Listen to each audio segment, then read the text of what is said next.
హిందూ ధర్మ జాగరణ సంరక్షణ సేవ సమితి ఆధ్వర్యంలో ఆదివాసీ నాయకులతో కలిసి ముందస్తు రక్షాబంధం వేడుకలు రాయకల్ మండలంలోని జగన్నాథ్పూర్ ఆదివాసీ నాయకులతో కలిసి రక్షాబంధం వేడుకలు ముందస్తుగా చేశారు. ఈ సందర్భంగా వారు మాట్లాడుతూ విశ్వశాంతిని కోరేది హిందూ ధర్మమేనని, జాగృతి హిందూ సమాజమే దేశానికి హిందూ సంస్కృతిని కాపాడుతుందని, మనము హిందువులుగా జీవిద్దామని పిలుపునిచ్చారు. ఈ కార్యక్రమంలో ఆత్రం సచిన్ రాజ్, పెందూరు సుధాకర్ పటేల్, మోతే శంకర్ పటేల్, దేవరి వేణు, కరబారి చందాకర్ రాజు, పరచ ఈశ్వర్, ఆత్రం అర్జున్, ఆత్రం రాము, భీముడు, రాజ్ కుమార్, కోరెంక సురేందర్, దేవరావు, గడెం కీర్తన పాల్గొన్నారు. మనది ఇప్పుడు ధర్మజాగరణ సమితి నుండి మేము వచ్చినాం. అయితే ప్రతి ఇంటికి రక్ష చేరాలనే ఉద్దేశంతో ఈ ప్రతి ఇంటికి ప్రతి గడపకి రాఖీ చేరాలనే ఒక మెయిన్ సంకల్పంతో ఇక్కడికి వచ్చి రాఖీలు కట్టడం జరిగింది.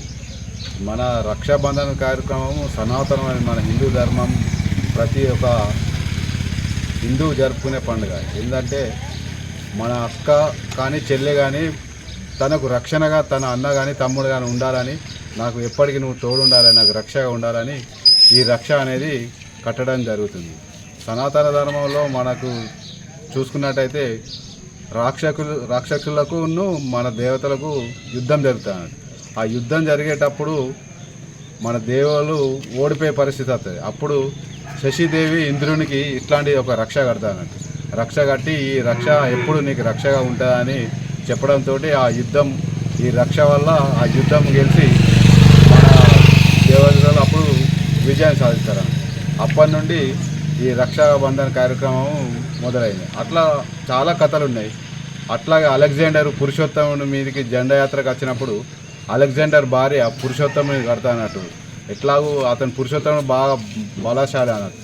అట్లాంటి అలెగ్జాండర్ ఎట్లాగూ నా భర్త ఓడిపోతానే ఉద్దేశంతో అలెగ్జాండర్ భార్య పురుషోత్తముని కడతానట్టు.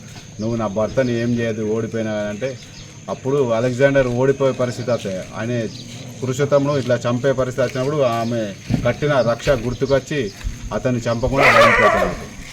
అది మన అక్క తమ్ముని అనుబంధానికి ప్రతీకగా మనం జరుపుకునే పండుగే